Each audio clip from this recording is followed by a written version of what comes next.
Today's lesson is going to be about the geometry of atoms.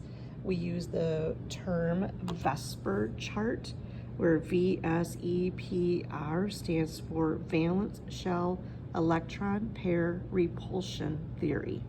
So again, it's valence shell electron pair repulsion. So we know the valence shell electrons are the electrons in the outermost energy level. We know that electrons like to be in partners or paired, and we know that electrons repel each other.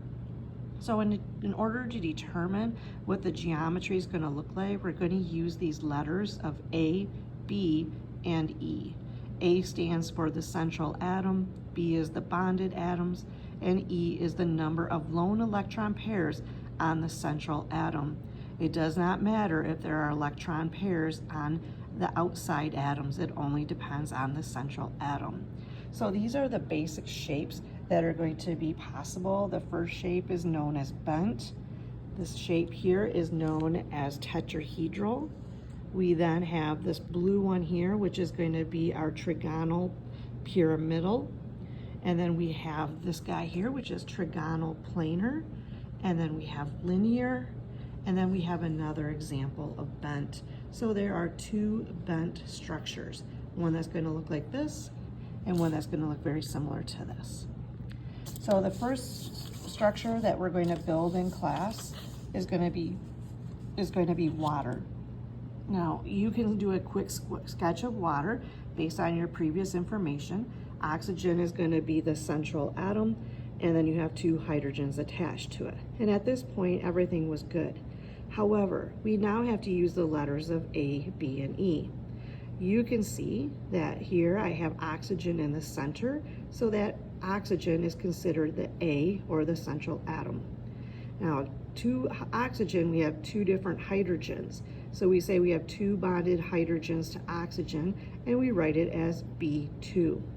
Then we see on oxygen that there's a lone pair of electrons on top and a lone electron pairs on the bottom, and we rewrite that as E2. So overall, the type of this geometry is AB2E2. Anytime that you have a geometry type of AB2E2, it will always be bent. And that means then that we have to redraw that structure to be in the bent shape. So if we look at this molecule, we line it up. We just don't see in the actual model the two lone pairs of electrons, but we know that they are there. So the next structure that I'm going to have kids draw is going to be CH4. Again, carbon is your central atom. You're going to put 4 hydrogens around it. You have carbon as your central atom, so it is A. You have 4 bonded hydrogens, which is B. And any time that you take on an AB4 type, the shape of that molecule is going to be known as tetrahedral. Tetrahedral. And again, when we go to redraw it, we have to draw it such that it shows that it is tetrahedral. So you can see that the arms over here for my hydrogen are pointing downwards. That's because those 3 hydrogens at the bottom are supporting the carbon, making it stand up. The third type we have is ammonia, which is NH3. N goes in the center. You put your 3 hydrogens in, and you see that you have a lone pair of electrons on nitrogen. This guy is known as an AB3E, and it is called trigonal pyramidal. So the difference between a tetrahedral and a trigonal pyramidal is that you see on this guy up here that you have a hydrogen coming off the top, but on your nitrogen you have a lone pair of electrons sitting on top instead of a bond. Okay? And this is what that would look like. Again, those 3 hydrogens are supporting that central atom, right, for a trigonal pyramidal. The next one we have is the carbonate ion. This is just one example. We have carbon. When we draw the Lewis structure of it, remember that carbon goes in the center. We have 3 oxygens around carbon. We do have to double bond, so carbon gets the 8 electrons around it. So then we show where the resonance could have been occurring. Could have been on either one of those other 2 remaining oxygens. And again, remember, we have to put brackets around to show that we brought in 2 electrons. Now, All we care about is how many central atoms do we have here?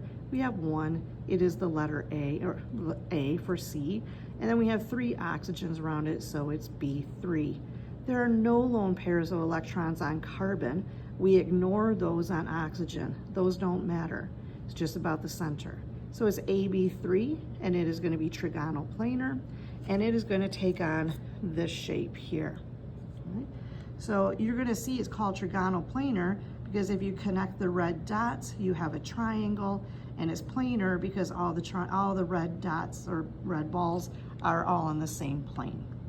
So we have to make this upside down Y shape. And again, don't forget to put the brackets and the 2 negative. The next example we have is CO2. Carbon is going to go in the center. You have 2 oxygens on either side. Remember, carbon has to have 8 total electrons, so we have to do some double bonding. So we have 2 double bonds in this picture. It is going to be known as an AB2. There's 1 carbon, 2 bonded oxygens, and AB2 is always linear. So in order to draw this picture, notice that I've actually drawn it in the correct form. I didn't have to do anything different, but when we go to build these models, we have to show a double bond, so we have to have 2 of those gray bars connecting to each of the red and black bonds. Okay. All right, the last one we have is NO2 1 negative. It's a polyatomic ion again. Again, we have to pay attention to the number of central atoms that are, the number of electrons around the central atom. So please make sure that you have a double bond there between one of the oxygens and show resonance with the other. Now, when I go to type it, it's that nitrogen is my central atom, so that's my A. I have 2 oxygens bonded, and then I have a lone pair of electrons on N, so it's an AB2E. So AB2E is bent, and this is the shape, just like what we did first on water. Water had this kind of shape.